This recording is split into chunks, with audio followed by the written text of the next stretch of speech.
Senator Bayh, thank you for joining us. Are you worried that President Obama is trying to do too much this year in terms of education, in terms of energy, in terms of health care? No, Chris, I'm not. And I frankly don't think the president has much choice. I mean, clearly his focus is jobs, growing the economy, dealing with the financial crisis that we have. But if you want to do that in the long run, you also have to address the rising cost of health care, college affordability, energy independence, those sorts of things. So, you know, look, this agenda he's embraced, and I don't think, frankly, he has much choice. In other words, his argument that we have to do the big stuff. If we get through the current recession, we have to do it all. His budget is the recovery plan. You agree? Well, we have to do both short run and long run. I think you have to do both. And so in this year and next year, we have to have a stimulative fiscal policy and run a deficit. But in the out years, Chris, we have to be worried about the debt and the deficit growing faster than the economy, because then you're paying interest on your interest, and ultimately you'll have higher interest rates, a depreciated currency, and more sluggish growth. So he's trying to do both those things, short run and long run, and I think that's what a president should be doing. The president has spoken often in the last couple of weeks during his media tour on The Tonight Show, on 60 Minutes, etc., and all the town meetings. He talks about how he wants Congress to approve his budget. I've never really heard a president talk about the budget coming up as one big vote. Do you think he's right to think about doing this through what's called reconciliation, one big vote to achieve his overall budget objectives? Well, I do. He's not the first president to do that. As you'll recall, President Bush passed his tax cut agenda through the use of reconciliation, and other presidents have done the same. Now, ideally, Chris, you wouldn't have to resort to that, but on the budget itself, as opposed to some other things, I don't think you'll see any Republican votes for the budget. Now, Max Baucus and Kent Conrad and other Democrats have said reconciliation should not be used for something like health care, possibly cap and trade. And the reason for that, Chris, as you know, if you use reconciliation to pass something, it disappears. It goes away at the end of the 5-year period. So if you're completely reforming the health care system, you probably don't want to run the risk that that's going to just, go back to the way it was after 4 years. That would create chaos. So on the budget, yes. On some of those broader things, it's a little more difficult. Can the president succeed in his agenda of big health care reform, universal health coverage, big climate change legislation, and a lot more effort on education from K to 12? Can he do that if he doesn't do it through the budget? I think he can, but some of that will be hard, and it will vary issue by issue. On the budget and the investments and real increases in the investment in education, health care, energy independence, I think he can get that.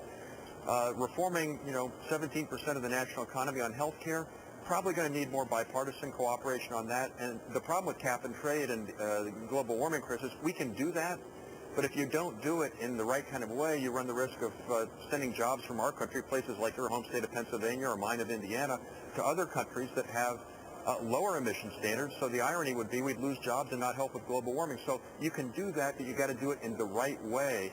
And you're probably going to, need Democrats from states that are going to be adversely affected if it's not done in the right way. So a little less likely on that one, although I think we can still get it done. Well, let's imagine, besides being a moderate Democrat representing Indiana in the U.S. Senate, that you were his advisor. How would you advise the president to get through the big things he's promised, health, education, energy, in time to get them done before his popularity erodes? How would you recommend him do it? Chris, I think at heart the president is a pragmatist. As you pointed out, he is, advocating for his budget. He's staked out an aggressive agenda. But at the end of the day, I think he's going to want what works. And he told us today in our caucus that he very graciously came and attended. He said, look, I'm going to insist on my core principles, and that is, reforming health care, energy independence and security, and making college and education more affordable for middle-class families. We got to do that within the context of being fiscally responsible. And then he said to us, Chris, he said, look, I understand this is a cooperative process. You guys aren't potted plants. You're going to have your own ideas. I respect that.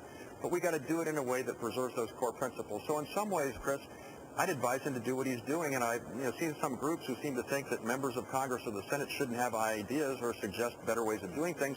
The president is wise enough and smart enough to know that it needs to be cooperative. And if he continues in that spirit, I think we can get a whole lot of what he wants done in a way that middle America will embrace, and it will work in a practical way. Can he do it with 50 votes? Can he do it with Democratic votes, or does he need to get 60, the way you see it legislatively? It's going to be hard on the budget because the Republicans just won't participate. So you might have to go with reconciliation and a 51, 52, 53 vote kind of situation. On health care, that's a little bit harder, but still doable. Cap and trade, you're probably going to need, 60 votes because it just affects so many states economically that if you don't do it in the right kind of way, you're taking money from carbon-intensive states like Ohio, Michigan, Indiana, Pennsylvania, West Virginia, and redistributing it to California, New York. That's just a very hard sell to our people at a time when they're hurting. And you also run the risk of taking jobs away and not actually solving global warming. So to answer your question directly, I think he'll get more than 50 votes for his budget, but probably not 60, so you need to use reconciliation. Health care, Max Baucus, who's helping to lead the charge in that with Ted Kennedy, has said he doesn't want to use reconciliation. At the end of the day, you might have to, but you run the risk, as I mentioned, Chris, of the thing then disappearing in 5 years, which for something as important as health care, you'd prefer not to do. Cap and trade, you probably need to get to 60 there because you got to handle it in a way that will save jobs, actually solve global warming, and not suck money out of more carbon-intensive states and redistribute it to other less carbon-intensive states. So less likely to use reconciliation on that one. Okay, thank you very much for making news tonight, Senator Evan Bayh of Indiana.